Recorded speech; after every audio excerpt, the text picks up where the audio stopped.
12 महीने में ये कृषि नीति लाने के लिए कुछ ठोस कदम उठाए, इसका दर्शन इस सदन का ना हुआ, न देश के किसानों को हुआ। सरकार चलाना हो तो प्रशासन यंत्रणा हो, एडमिनिस्ट्रेशन हो, उनको भी विश्वास में लेकर काम करने की आवश्यकता है। कई साल हम लोग भी सरकार में रहे, राज में रहे, यहां रहे, मगर इतने छोटे स्पैन में, 12 महीने के स्पैन में सरकार से संबंधित लोगों ने यहां जो स्ट्राइक पर जाने का काम इस समय किया, इससे पहले कभी नहीं हुआ था। और कौन लोग स्ट्राइक पर गए? ऑल इंडिया मेडिकल इंस्टीट्यूट के डॉक्टर्स, वहां के रिसर्च स्कॉलर, उनको स्ट्राइक पर जाने की परिस्थिति पैदा हो गई। न्यायालय के कर्मचारी वो स्ट्राइक पर गए। बैंक में काम करने वाले कर्मचारी, उनको स्ट्राइक पर जाने की नौबत आ गई।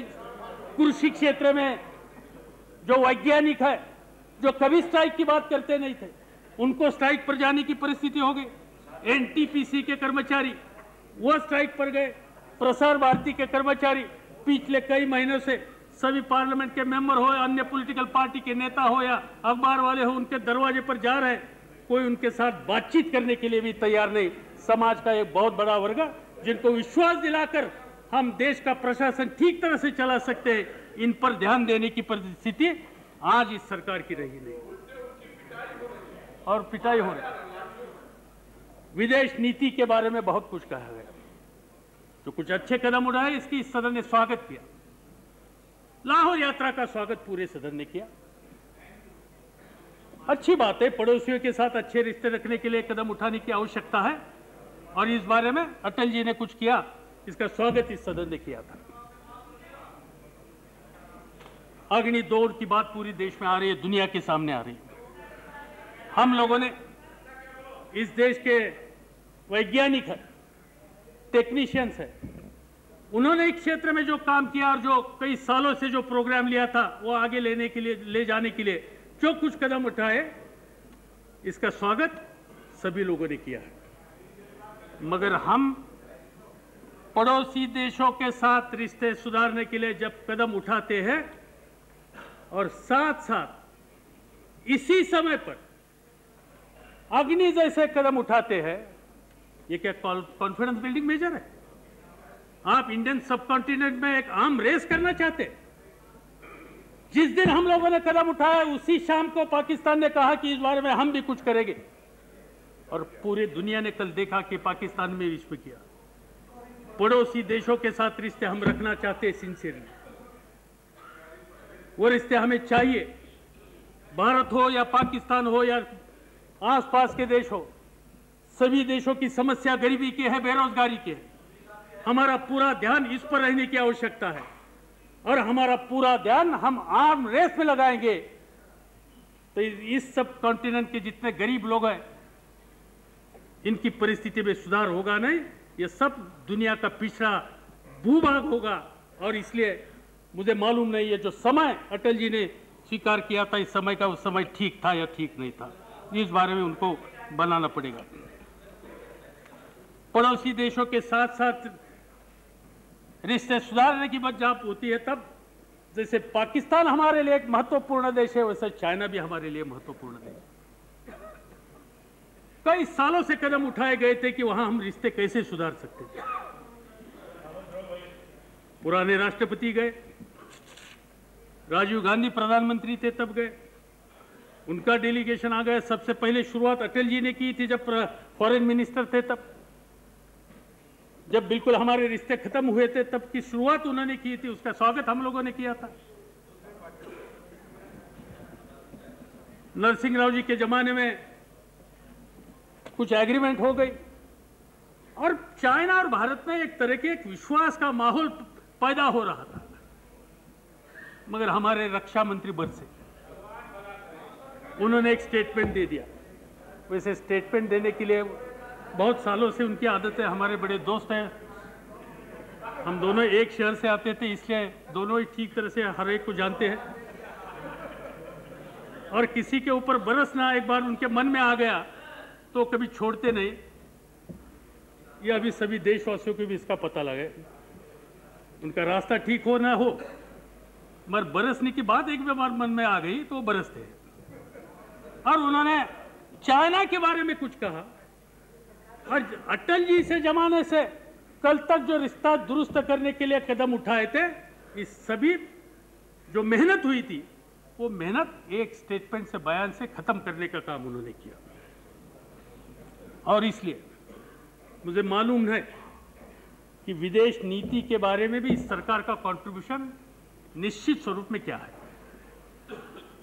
कौन सा ऐसा क्षेत्र है कि जहां 13 महीने में कुछ किया? बहुत से बातें की, समाज प्रबोधन की बात की, सामाजिक परिस्थिति दुरुस्त करने की बात की, महिलाओं के उद्धार की बात की। मैं एक ही सवाल पूछना चाहता हूं कि समाज का 50% जो आबादी जिस महिलाओं की वर्ग की है, इनको अधिकार देने की बात इस सदन में कई बार आ गई, और उसकी तैयारी हमारी है। ये बात आपने 50 बार कहा होगा बाहर और हाथ, मगर इस बारे में आरक्षण देने की जो तैयारी करके सदन के सामने जो आपने प्रारूप लाने की आवश्यकता थी, इस पर आज तक आपने कदम उठाया नहीं। और सबसे ज्यादा गंभीर बात मेरे सामने ये है कि डिफेंस पर्सनल को किस तरह से व्यवहार हम करने की तैयारी रखी है, किस तरह से ट्रीटमेंट दी। पूरी दुनिया में आज भारत की डिफेंस के बारे में बातचीत शुरू है, डिस्कशन शुरू है। भागवत इशू, इस पर मैं किसी का समर्थन करने के लिए यहां खड़ा नहीं, मगर जिस तरह से ये बातें अखबार में आ रही, जिस तरह से संघर्ष शुरू हुआ, वो देश की रक्षा के लिए ठीक नहीं है। सेंसिटिव मिनिस्ट्री है, समझदारी से इस पर देखभाल करने की आवश्यकता थी। इससे पहले कभी हुआ नहीं, इससे पहले भी हुआ था। कृष्ण मेनन डिफेंस मिनिस्टर थे, जनरल थिमैया थे, तब भी ऐसा संघर्ष हुआ था, और इसमें ध्यान दे दिया तब के प्रधानमंत्री पंडित जवाहरलाल नेहरू ने। पंडित जवाहरलाल नेहरू जी ने थिमैया को बुलाकर इससे रास्ता निकाला। कृष्ण मेनन जी को जो बताने की आवश्यकता थी वो बताई, और पार्लियामेंट के सामने उन्होंने कहा कि टेम्परामेंटल प्रॉब्लम थे, दूसरे कुछ प्रॉब्लम। इससे पहले भी ऐसे कई सवाल खड़े हुए थे, मगर एक सीमित रूप के बाहर न जाने के लिए कोशिश की गई रक्षा मंत्री ने या प्रधानमंत्री ने। मगर जिस तरह से entire naval x naval chief का इशू जिस तरह से हैंडल किया गया, मुझे लगता है कि पिछले कई सालों में चीन के लड़ाई में हमारी डिफेंस मिनिस्ट्री और आर्म फोर्सेस का जितना नुकसान नहीं हुआ, इससे ज़्यादा ये इशू जिस तरह से हैंडल किया गया, इससे नुकसान इस सभी विभाग का हुआ गया। ये बात कई दिनों से, कई महीनों से अखबारों में आती थी। हमारे कई साथी इस इशू पर बहस करना चाहते थे। हम लोगों ने उनको निमंत्रित किया और हमने उनको बताया गया कि रक्षा के बारे का जुड़ा हुआ ये सवाल है, सेंसिटिव इशू है, इस पर सदन में बहस करना ठीक नहीं होगा, हम बातचीत जाकर करेंगे। और मैंने और डॉक्टर मनमोहन सिंह साहब ने प्रधानमंत्री की मुलाकात लेकर जो कुछ हमारी भावना इस बारे में थी उनके सामने रखी, और हमारी अपेक्षा ये थी इससे वो ध्यान देकर कुछ न कुछ कदम उठाएंगे इस तरह का कि जिससे रक्षा दल में काम करने वाले सभी साथियों का मनोबल पर बुरा असर नहीं होगा। मगर एक दिन सुनना पड़ा कि naval chief has been expelled. इसके मेरिट और डीमेरिट्स के बारे में मैं ज्यादा कुछ कहना नहीं चाहता हूं, मगर एक बात जरूर कहना चाहता हूं कि जिस तरह से इस इशू के बारे में कॉन्फिडेंशियल रिकॉर्ड, सीक्रेट पेपर्स पूरे देशवासियों के सामने, शुरुआत हुई सिलेक्टिव लीकेज से। कुछ अखबारों को सिलेक्टिव लीकेज करने का काम जरूर हो गया। कई विकिलीज ऐसे हैं कि जो डिफेंस मिनिस्ट्री के फाइल के पेपर उन्होंने वहां उद्धृत किए हैं। रक्षा मंत्री के 2-3 इंटरव्यू देखे देशवासियों ने, मेट्रो में देखा, शायद आपकी अदालत में देखा और कहीं एक स्टार या कहीं किसी पर देखा, और वो वहां बैठे थे तो बार बार कागज दिखाते थे कि डिफेंस मिनिस्ट्री में such and such decision was taken, such and such paper is there. Secret paper, sensitive paper, ये किस तरह से हम लोगों ने इसका इस्तेमाल करना चाहिए, इसकी भी कुछ मर्यादा होती है, और इस मर्यादा संभालने का काम जो रक्षा मंत्री जी का था वो उन्होंने किया नहीं। ये बात मुझे यहां कहनी होगी। जिस तरह से बातें आ गई, मुझे याद है कि इंडियन एक्सप्रेस के 7 अप्रैल में शेखर गुप्ता जी उनके मुख्य संपादक है, उन्होंने लिखा था, इसमें दोनों ही जिम्मेदार है। उन्होंने लिखा था कि documents relating to every single aspect of the controversy are now floating freely all over the capital from media offices to the diplomatic circuit. There is not one thing about the supposedly super secret Operation Lee that the cocktail circuit does not know.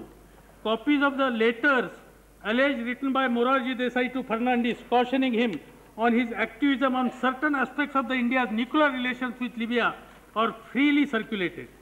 Similarly, the photocopiers in the Ministry of Defense have worked overtime over the past few months making copies of the adverse entries on Bhagwat's old annual confidential record, and there are a number of other things.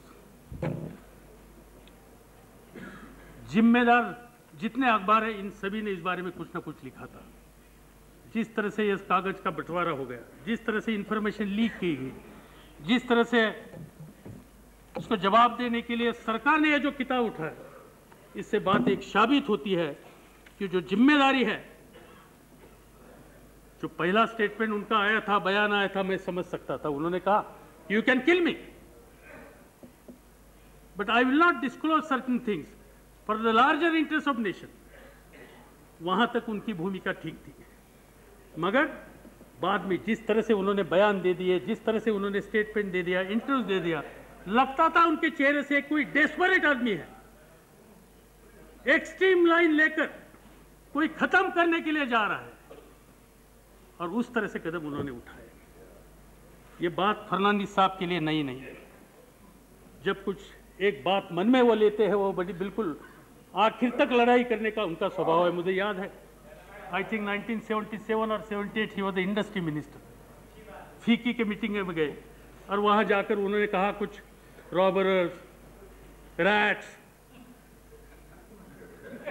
he was calling to the industry minister as a industry minister। और कोई भी issue हो तो लोगों के सामने बड़ी अच्छी तरह से रखने की भी उनकी एक हैसियत है, उनकी खूबी है वो। मुझे याद है एक गैलरी में बैठकर मैंने यहाँ उनका एक भाषण सुना था। मोरारजी भाई के खिलाफ एक नो कॉन्फिडेंस मोशन आया था। अरे क्या एग्रेसिवली भाषण किया था उन्होंने, और 48 आवर्स में उन्होंने अपना रास्ता बदला। 24, I am sorry, I am ready to correct, 24 घंटे you are witness, Swami ji witness. तो 24 घंटे में उन्होंने अपना रास्ता बदल दिया, और इसलिए किसी का समर्थन करने की बात उन्होंने लेती है तो बड़ी अच्छी तरह से समझ कर सकते हैं। किसी को डिमोलिश करना हो, भले इसमें कोई तथ्य हो, कोई आधार हो ना हो, वो डिमोलिश भी बड़े एग्रेसिवली कर सकेंगे, और ये देखेंगे आप आज या कल। मगर इसमें सबसे बड़ी गंभीर समस्या ये है कि जो इश्यूज भागवत ने जो इश्यूज रेज किए, इसमें कहां तक सच्चाई है इस बारे में मैं कुछ कह नहीं सकता हूं। मैं इसका समर्थन भी नहीं करना चाहता। जिस तरह से उन्होंने भी कुछ कागजात अखबार वालों के दे दिए वो भी गलत है, मैं इसका भी समर्थन कभी नहीं करूंगा।